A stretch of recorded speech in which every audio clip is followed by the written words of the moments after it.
Guardia Civil en Chorrillos. Y está con nosotros ahora Mario Casareto, que es el responsable de Defensa Civil, subgerente de Defensa Civil del municipio de Lima. Bienvenido, Mario. ¿Cómo estás, Nicolás? Buenos días, a tus órdenes. Estamos yo quisiera, en realidad te hemos invitado para hablar del tema de la situación de la defensa civil en los centros comerciales y los riesgos a los que estamos expuestos, pero hay que empezar porque ya salió finalmente la ley de los bomberos. Bueno, ¿no? Sí, es un anuncio, una publicación hoy día en el Diario Oficial del Peruano que llena de algarabía la institución, vista que comienza una etapa de recuperación de la institución. Creo que hemos estado secuestrados por una gestión de gobierno anterior que por una decisión de repente equivocada nombró gente que no tenía absolutamente nada que ver con los bomberos y quiso... Porque no eran bomberos, ¿no? Eran funcionarios bomberos, administrativos, ¿no? Fueron contratados para ser empleados, uno en administración y el otro para ser secretario, y total que resultaron siendo usurpadores. Nombrados interinamente por el gobierno como responsables. Ni siquiera nombrados, porque un documento les hizo ver que la ley decía que si se iba uno seguía el otro y si se iba el otro seguía el otro, y ahí se quedaron. Y eso generó un enfrentamiento entre todos los oficiales generales, en todos los oficiales de la institución, que terminamos pues prácticamente divorciados, separados, y a río revuelto, creo yo, ganancia de pescadores. Creo que eso es lo que pasó. Pero bueno, creo que en plena campaña el presidente Kuczynski tuvo la acertada idea de ir preocupándose por la situación de los bomberos que estaba pasando. Creo que hoy se complementa un tema histórico en que el ministro del Interior, el presidente del Consejo de Ministros y el propio presidente de la República en 5 meses pusieron sus ojos en los bomberos, y creo que tienen 4 años y medio para poder seguir de cerca este decreto que ellos están promulgando y ver que funcione, ver que sea factible y favorable hacia los bomberos voluntarios. Porque es increíble, justamente esta mañana nosotros estábamos en Aquí y Ahora, en ATV, transmitiendo la situación de una bombera que había sido, resultó herida en un incidente al atender un incendio, el ir a atender un incendio, y otra vez, ¿no? Que no la atienden, que si va a pagar el CIS, que si el carro... O sea, es una cosa increíble, simplemente, Yo ¿no? pienso que tiene que ser el maltrato, porque finalmente es gente voluntaria, gente que está sirviendo a la comunidad. Yo creo, por cada encuesta que se ha hecho, es la institución más respetada del país, y a la vez es una de las más maltratadas, ¿no? Sí, yo creo que tiene que establecerse una política de Estado en el sector salud, específicamente ahí donde se sepa que el bombero uniformado con su traje de protección de lucha contra incendios es un tema que no puedes, ni siquiera puedes acercarte a decirle cómo se llama. Primero atiéndelo, primero sálvale la vida, primero cúralo y después preocúpate después de todos los trámites que se van a cumplir. Ahora esta ley va a significar un cambio real en la situación de los bomberos. ¿Tú confías en eso? Porque, por ejemplo, yo entrevisté ayer al bombero, este chico que participó en el rescate del chapecoense, que me contaba, ¿no? Que le habían notificado que no salga a declarar a los medios. Sí. ¿No? Que es una cosa absurda, no, pues, creo que hay veces se confunde. Y él dice, ¿por qué no va a salir a declarar? ¿Por qué? Porque dice cosas que incomodan, es decir, dice, yo soy un bombero de corazón, entonces si quiero entrenarme en rescate, he tenido que invertir de mi propia plata, como hacemos muchos bomberos, ¿no? Que nos calificamos, incluso compramos equipo con nuestro dinero, y eso es una señal de la falta de apoyo y lo mal que han estado las cosas, ¿no? Sí, yo creo que ha sido la gota que derramó el vaso, porque con esto que él manifiesta que es la pura verdad, así hemos estado, la usurpación de la institución ha generado mucho divisionismo y mucho hermetismo en la institución. Nadie quería que salga a declarar porque el que declaraba hacía daño a esa gestión. Creo que la intención del gobierno actual es mejorar, facilitar y favorecer a todos los bomberos voluntarios del Perú, que es lo que todos deseamos. Uno de los puntos más importantes, que yo lo califico por haber sido víctima de ello, es el tema de la función pública. Los bomberos nunca entramos a ser voluntarios para ser funcionarios públicos, y no sé en qué momento se les pudo ocurrir que los bomberos teníamos la responsabilidad de la función pública y hemos sido procesados por la Contraloría. Acuérdate que me suspendieron 180 días de mis actividades administrativas por repartir uniformes que estaban guardados. y que los bomberos los necesitaban en los incendios porque no tenían 6 años uniforme. 1000 uniformes estaban guardados y yo me nombran director de logística y dispongo que se repartan. ¿Qué hacen ahí? Y 180 días fue mi castigo por simplemente manejar un tema de ignorancia administrativa en la función pública, pero yo no pedí que me nombren ahí. Yo entré a los bomberos a ser voluntario, pero sin embargo mucha gente de los oficiales generales, salvo honrosas excepciones que son profesionales, podían ocupar esos cargos. Pero había directores de economía, director de logística, director de administración, que no tenían el título para ejercer funciones de esa naturaleza, pero por ser voluntarios aceptabas. Este decreto legislativo elimina eso. Inhibe al bombero voluntario de cualquier tipo de función pública o cualquier responsabilidad de función pública y nombra para eso, crea la Intendencia Nacional de Bomberos del Perú, que ellos van a ser prácticamente los administradores de todo lo que los recursos que tengan los bomberos. Adiós bomberos procesados, adiós bomberos investigados. No, y bombero dedicado a lo suyo, ¿no? Lógico. Yo me considero un bombero operativo, 42 años estoy sirviendo a la institución. He sido restituido el 28 de diciembre del año pasado después de una persecución implacable que hasta ahorita sigue.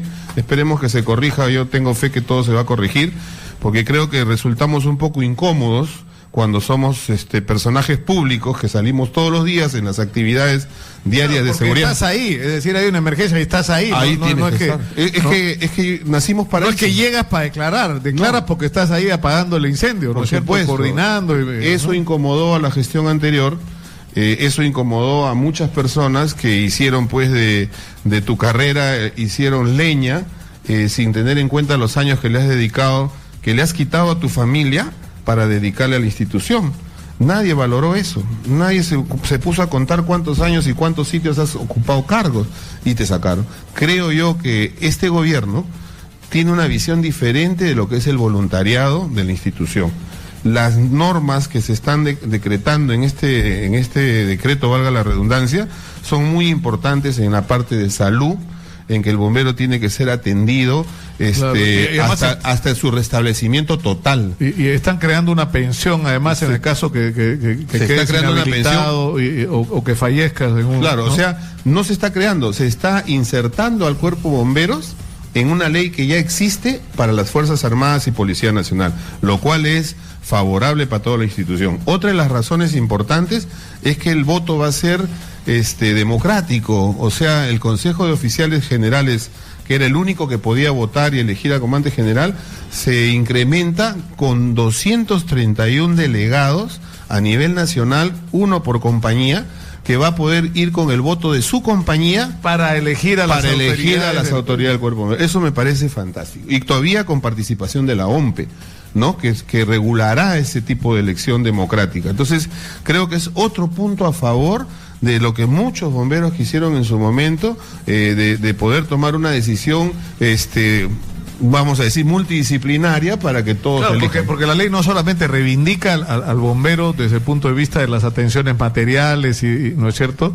Y de las compensaciones en el caso que sufran algún daño o mueran, sino que además regula por fin, ¿no es cierto?, la vida de la institución, ¿no? Así es, y se recupera. Y la libera de manipulaciones, como lamentablemente ha ocurrido, ¿no? Ese es el tema, hemos sido manipulados, ha habido una usurpación de la institución que en 155 años se ha visto vejada.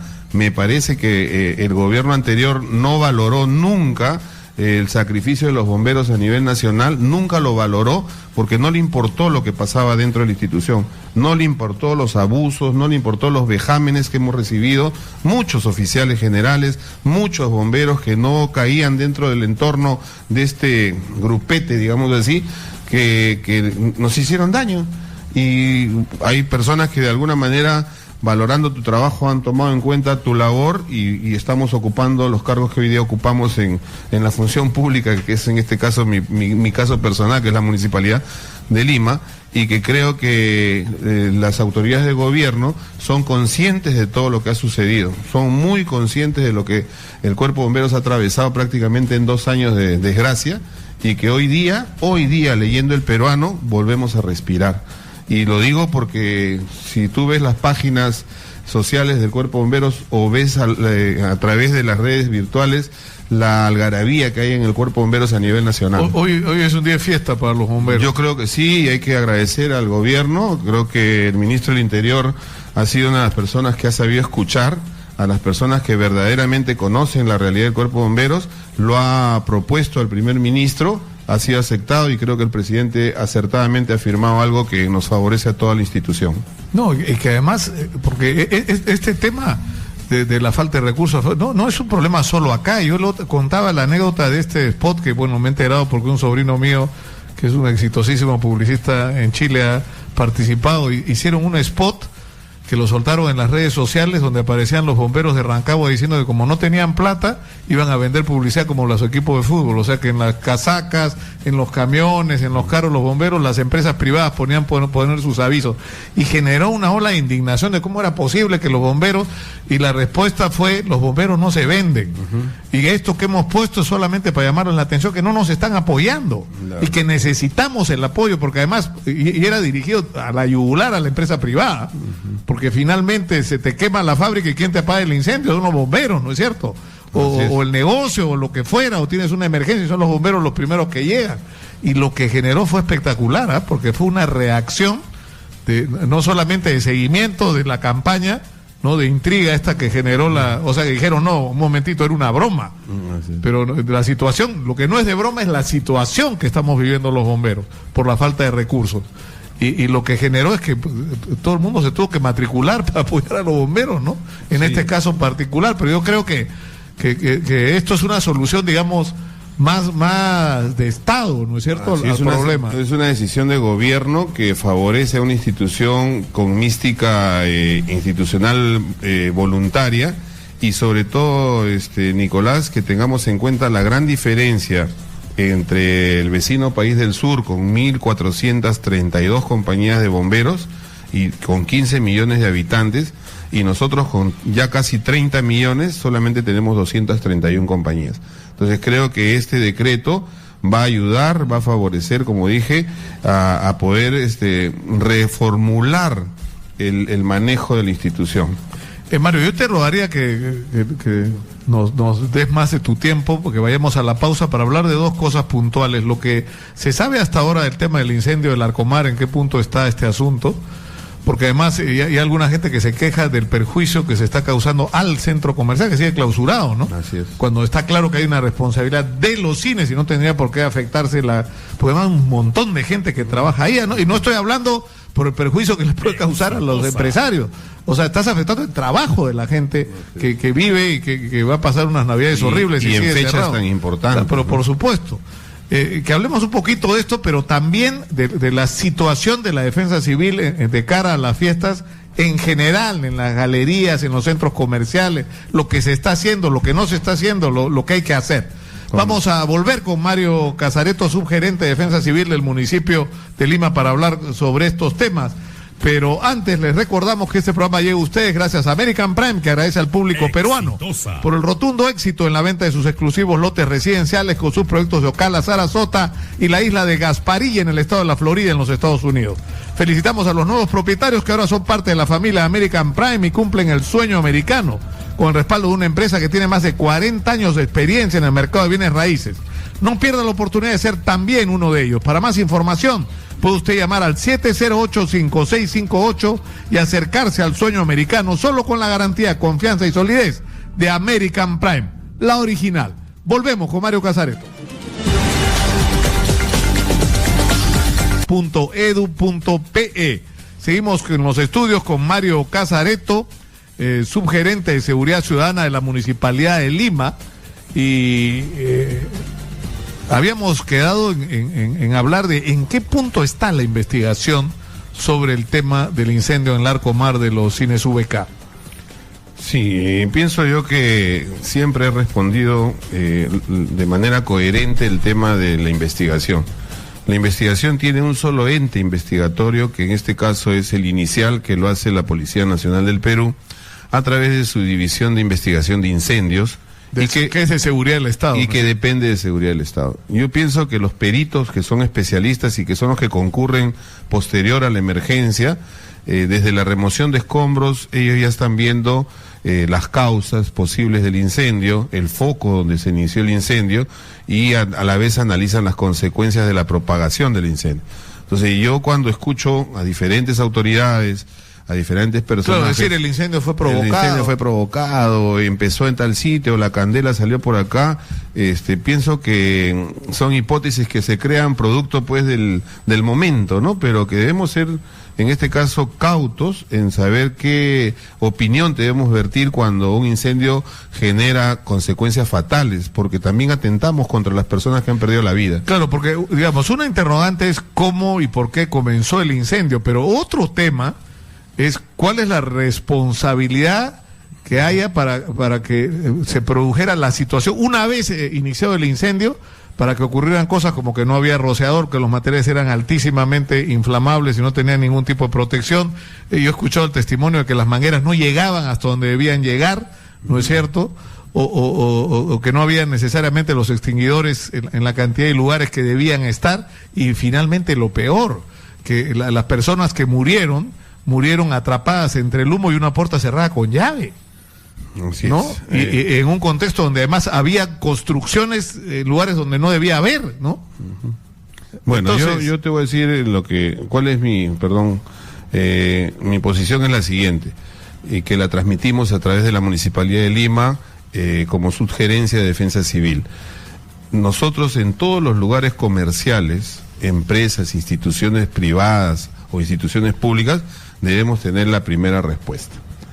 Yo, mi opinión personal y con la experiencia que creo manejar en temas de incendios, creo que no hubo la primera respuesta. Eso es lo que origina que el incendio se convierta en proporciones. ¿Por qué? Porque la persona que aparece en la puerta de la sala y le grita a todos los que estaban en el interior, incendio, corran, corre junto con ellos.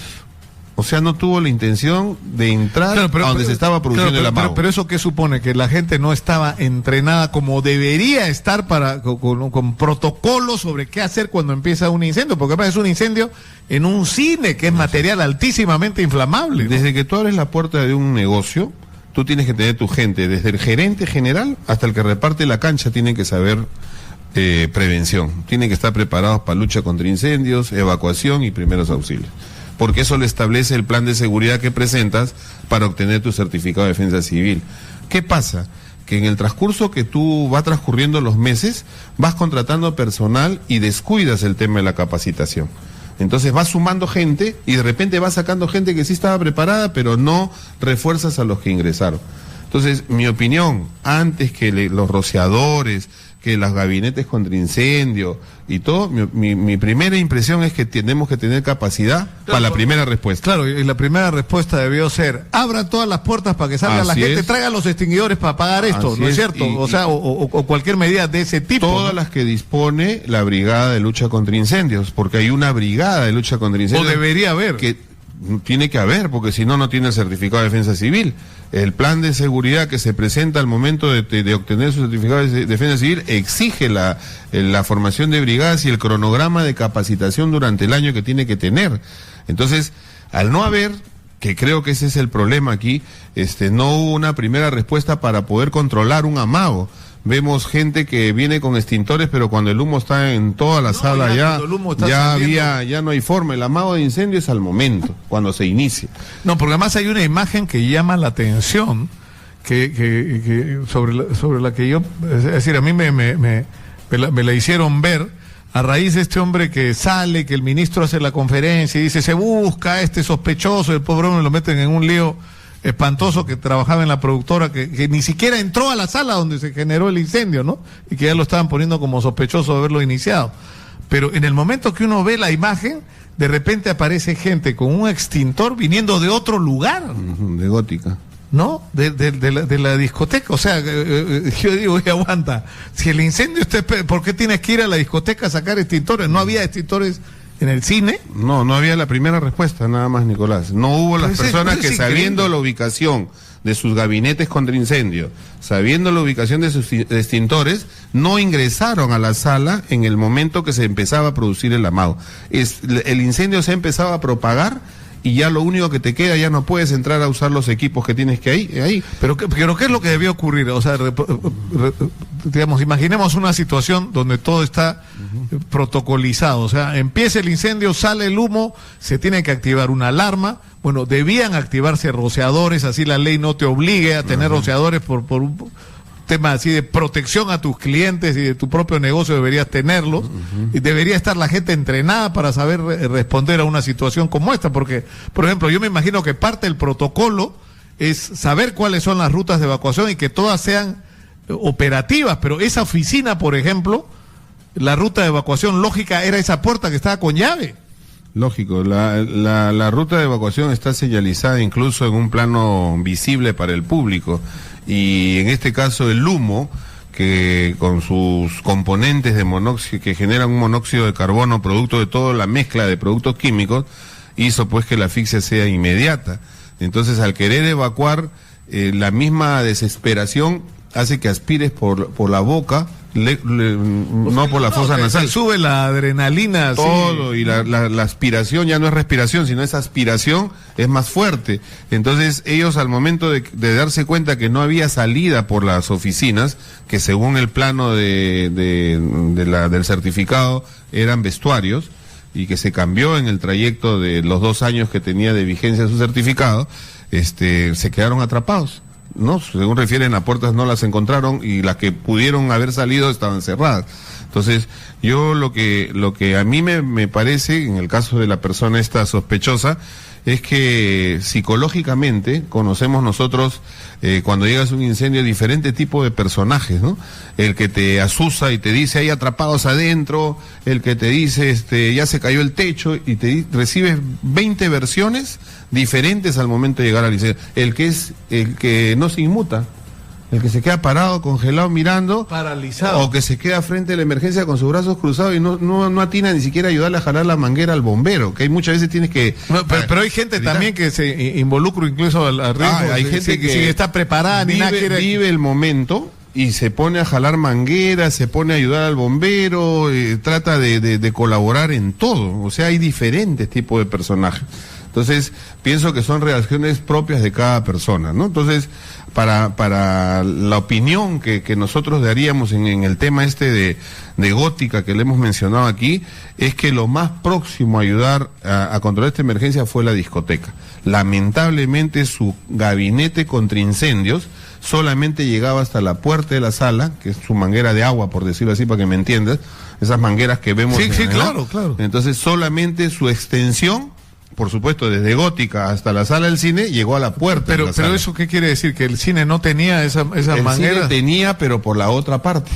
Tenía que haber, por eso digo... Claro, sí, debía, es decir, no, por eso es que no llegaba. No llegaba, por eso que... pero ya, eso debió supervisarlo alguien, y ahí les han tratado de echar el pato a los de la Municipalidad de Lima, pero entiendo que en la presentación que tú tuviste en la Comisión de Defensa, se aclaró bien. Quedó claro que desde el año, ¿cuánto? 2002, por lo menos 2 años para atrás, es responsabilidad exclusiva de la Municipalidad de Miraflores. Ya vamos estando en 3 comisiones, la de defensa, la de descentralización y la comisión de vivienda. En las 3 ya se entendió el sistema que se generó a través de un decreto supremo 058, en que a partir del 14 de septiembre del 2014 le da la competencia a las municipalidades distritales de las inspecciones de detalle. Me parece a mí que el alcalde de Miraflores, cuando señala a la Municipalidad de Lima, no lo habían informado bien sobre el tema del decreto, no estaba bien enterado de las fechas de vencimiento de ese certificado, ni tampoco tenía un sustento decir que no habían tenido el expediente para poder comparar con el expediente nuevo y saber las modificaciones. Eso era, me parece a mí, algo inusual que se hable, porque no se da en la práctica. Ningún expediente que se renueva el certificado o se renovaba en esa fecha, porque ahora es indeterminado, que se renovaba, se hace un tema comparativo. El expediente tiene que ser nuevo. Y tú me tienes que demostrar tus condiciones de seguridad que has cambiado desde el certificado anterior al actual. No tiene nada que ver el expediente pasado. Entonces, todo ese tipo de versiones ha hecho generar pues visitas a las comisiones del Congreso que gustosamente el alcalde de Lima, el doctor Luis Castañeda, con la mejor predisposición, nos ha hecho ver que tenemos que estar ahí, demostrar, hablar y decir cuál es la situación real de los certificados de defensa civil a la fecha. Bueno, tú has estado hablando más de lo que suele hacer Castañeda, ¿no? No sé si habrá encontrado. Ahora, hay un tema acá que a mí también me ha llamado la atención. Me encontré con un muchacho que trabaja como vendedor en una de las tiendas y me dice que están desesperados. Porque está claro que el incendio fue en VK, que cualquier investigación implica a las salas de cine, pero se está afectando todo el centro comercial. Y no estoy hablando del interés de los propietarios, que también es legítimo, de las tiendas, de los restaurantes, de todo el complejo que hay ahí creado, sino que se está afectando la chamba de montones de gente, mucha gente, de cientos de personas que vive de trabajar ahí. Y sobre todo en estas fechas, Nicolás, que pero que no es necesidad. posible, yo me pregunto, ¿no es posible aislar, o sea, cerrar, tapiar completamente, no como zona bajo investigación las salas de cine y abrir el centro comercial para que este siga funcionando? Sí, yo creo que aquí hay un tema de querer mantener una situación que en algún momento se escapó de las manos y que ya es momento de tomar una acción definitiva en cuanto a generar un circuito donde se aísle, como tú dices, la parte afectada y se permita el normal desenvolvimiento de las otras actividades comerciales, pensando en el tema ya de las personas que laboran ahí, pensando en un tema del sustento que llevan a su hogar muchos trabajadores del centro comercial, y que debería, por la misma inteligencia, por la misma preparación que se tiene en casos de seguridad, debería haberse tomado en cuenta, debería haberse tomado en cuenta ya un circuito para poder circular alrededor de el centro comercial sin tener el compromiso de pasar por el área afectada. Mario, tú eres el subgerente de Defensa Civil, y uno de los temas críticos en este momento es que estamos al borde de las fiestas y hay varios. Por ejemplo, hemos estado hablando del caso de Gamarra, ¿no es cierto? Y de todos los conflictos que se han generado, porque, es decir, la presencia, ya Gamarra es un lugar donde va muchísima gente, ¿no es cierto? Y si a eso le sumas ambulantes bloqueando las calles y rejas, o sea, es una locura, ¿no? Y por eso a mí me parece absolutamente legítimo que los empresarios de Gamarra estén reclamando que se libere a ambulantes la zona, que se retiren las rejas, y junto con la municipalidad, que es a la que le corresponde, ¿no es cierto?, el tema de defensa civil, ordenar este tema de una manera razonable, ¿no? Voy a ser reincidente en el mismo tema, Nicolás.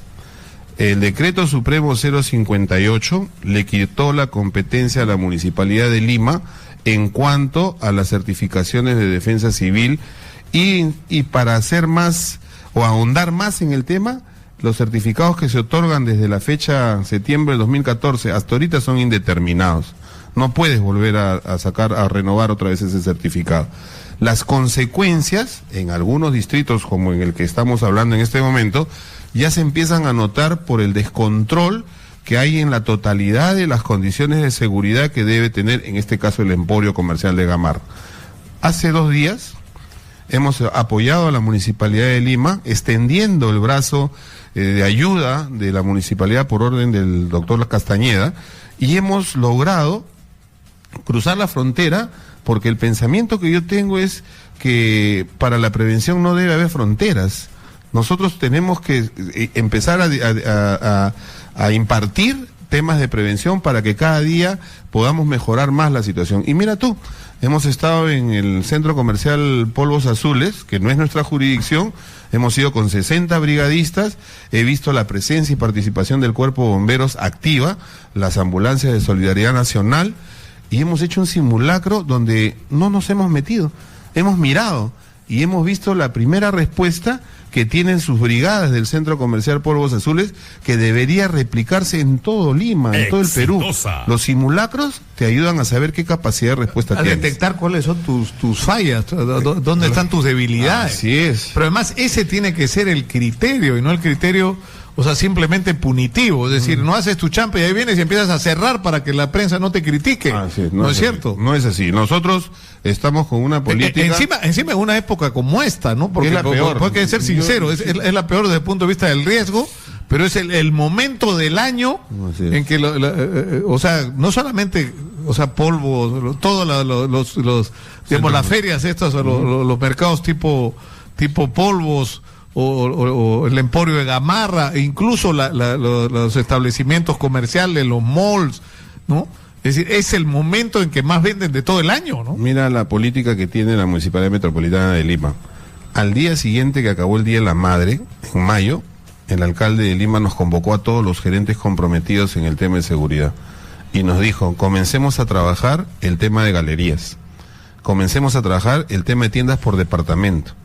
Y tú has visto que por primera vez en la historia se cierran tiendas importantes del Jirón de la Unión, tiendas por departamento, que creían ser omnipotentes, pues que nadie los podía cerrar.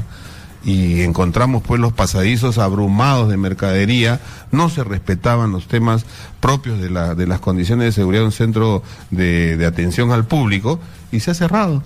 Y han cumplido con levantar las observaciones en 48 o 72 horas posteriores con la tienda cerrada. Entonces, las galerías no solamente son el punto para agarrarlas de punto y cerrar galerías y olvidarte del resto de la ciudad. No, claro. Entonces, además por su propio interés, porque yo he hablado mucho en los últimos días con la gente de Gamarra, tienen la mejor disposición a hacer todo lo que sea necesario, porque es su interés, porque sus clientes tengan seguridad, porque ellos puedan vender en las mejores condiciones, ¿no es cierto? Y no cerrar una galería porque simplemente tengo la prensa a mi costado. Ese es un error. Las galerías se cierran porque no están cumpliendo y con nadie de prensa, que la prensa venga cuando ya terminaste o vaya al día siguiente cuando ya lo vas a abrir, pero no puede ser que yo empiece a hacer cierres de salas de cine, empiece a cerrar galerías después que ya hubo el problema, ¿no es cierto? Cuando nosotros hemos visto el incendio del cine VK, que fue un día miércoles, el día lunes habíamos estado en el Congreso en la Comisión de Defensa con la presidenta Luciana León, explicándole el tema de los certificados indeterminados, explicándole por qué los incendios se estaban incrementando, porque ya se cumplieron en septiembre de este año los 2 años de los certificados indeterminados. O sea, ya nadie revisa. ¿Por qué? Porque ese decreto supremo dice en su artículo 55 que se debe verificar inopinadamente durante por lo menos una vez al año la certificación de defensa civil. Pero yo digo, ¿no? ¿Con qué presupuesto? ¿Con qué dinero? Si no hay presupuesto ahorita para pagar al grupo que trabaja en inspecciones, que son ingenieros civiles, ingenieros arquitectos, no son profesionales, no es el subgerente de defensa civil el que inspecciona, son profesionales expertos en la materia, acreditados por el CNPREC. Ahora, aparte de este tema de los incendios y a raíz de que ha habido ahorita el terremoto 8.2 en las Islas Salomón, una vez más vuelve el tema de, ¿no es cierto?, el riesgo de un terremoto de alta intensidad. O sea, se han tomado iniciativas como el hacer una amplia campaña de difusión, lo de las mochilas de emergencia, los simulacros para ver cómo reaccionar. Pero sin embargo hay un asunto mucho más grueso. Por ejemplo, ayer había una manifestación de protesta porque debían construirse en Comas unos muros de contención que no se están construyendo. Entonces la gente dice, o sea, si hay un terremoto esto se nos va a venir encima, vamos a morir todos los que estamos acá abajo. Pero esas son obras urgentes, ¿no? Y que están por todos lados en Lima y que deberían hacerse, ¿no? Lo que con la superpoblación que tiene Lima, que día a día se incrementa más en los conos, sobre todo donde se encuentra el único sitio, llamémosles, ya creo que se toman como refugios para seguir incrementándose las laderas, para seguir llenando pues los asentamientos humanos, y también es un tema que escapa ya al control de poder tener a toda esa gente cubierta o protegida, en este caso de los muros de contención. específicamente cómo construir un muro de contención en un sitio si a la semana siguiente el otro sitio ya se me llenó. Y así van creciendo. Claro, y nos pasa en Chosica. Claro, pero el problema es que ahí lo que va es un asunto más de fondo. Es decir, la defensa civil no solamente tiene que funcionar en el sentido de enfrentarse a hechos consumados, sino tiene que haber una prevención. Es decir, si se desarrolla un asentamiento en un lugar de riesgo, la respuesta tiene que ser no.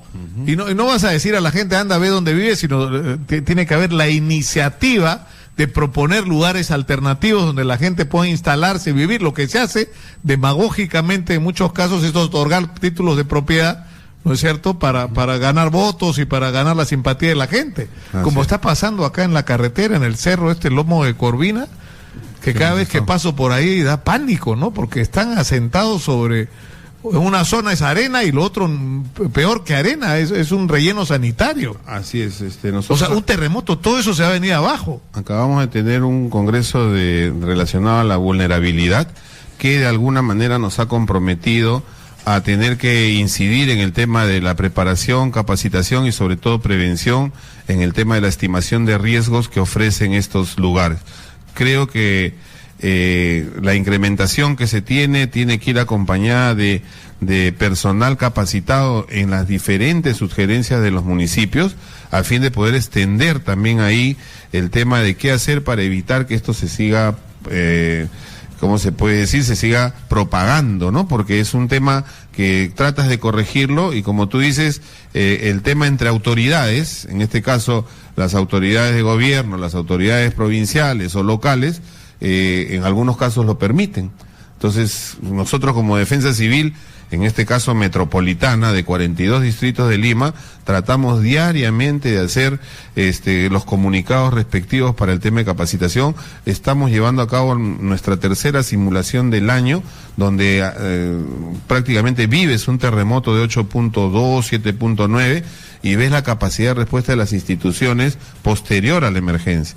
También en el caso del área reactiva, vemos el tema después de la preparación de brigadistas, que tú has tocado un tema muy importante. El alcalde decidió entregar las mochilas de emergencia y lo estamos haciendo en paquetes de 500 hasta llegar a 5.000 que van a ser distribuidas a las personas que verdaderamente lo necesitan, a fin de ser un efecto multiplicador. Claro, de que la gente aprenda y sepa qué cosa es una mochila y qué tiene que llevar dentro de la mochila. En eso estamos.